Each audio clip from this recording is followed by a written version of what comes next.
issuega inaan maqasheen ma aqaano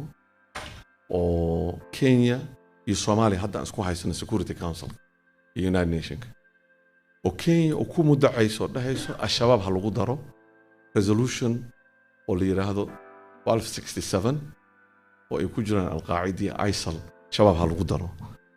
qof kastoo biir qabo oo fiyo oo tiraahdo shabaab meesha lagu daraa waxa ku leeyahay maxaa lagu diidaa shabaab laakiin maya anaga waa diidnay waan idin sheegaa sababta number 1 shabaab waxay ku jiraan sanction la dhaho 751 waxa la geliyay 2007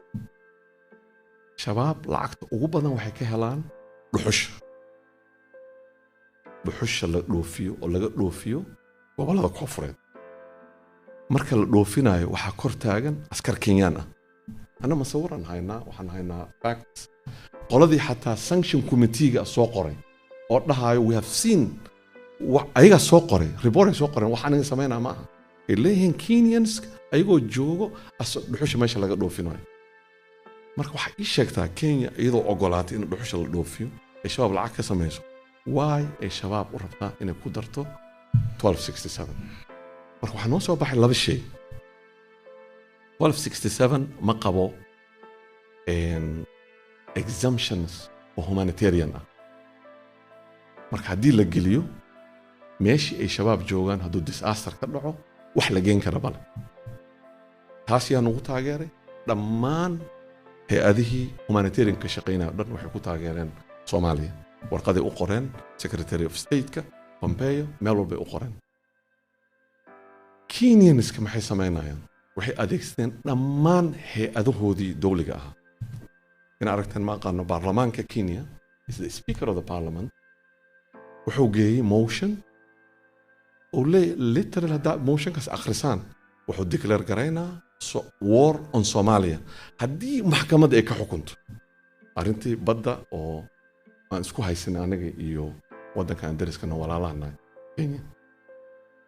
haddaa fiirisid joornaaladooda waa fiirisid the Standard the Daily Nation all that things waxaa fiirinaysaa think tank-yadooda kulli waxay ka hadlayaan arrinta badda haddii laga guulaysto waxay sameyn lahaayeen waxay yeeli lahaayeen حتى to the point oo qola think tank ah oo very famous think tank oo Kenyan ay leeyihiin Kenya's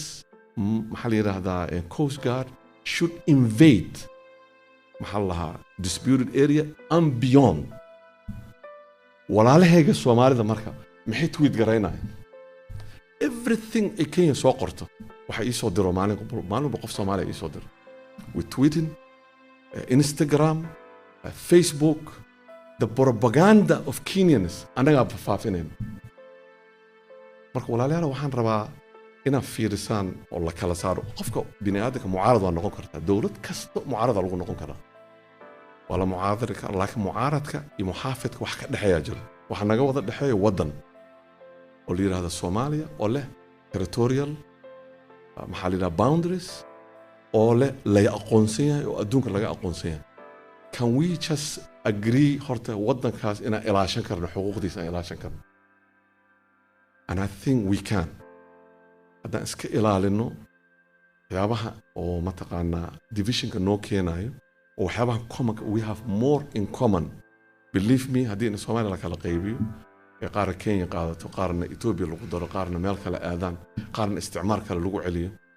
annaga soo raadsanaa annagoo dagaalamayno haddana waxaan leenahay saan ku soo xuroonaa aan ku soo noqonaa marka walaalayaal waxaan idinkaga tagaa waxaan ku leeyahay shabaab is on the run and it's matter of time laakiin aan taageerno effortsigan socdo aan iscafino qalbiga la isu fiyoobeeyo wanaag aan ka shaqeyno wixii qofka walaalka xun xataa ku daysan hadduu xumaan ku hadlo ku daysan u nasteexay u sheeg waxa tiraahdo waxa ku hadlaysid wax fiican maaha istaag ani waxaan ku soo gabagabay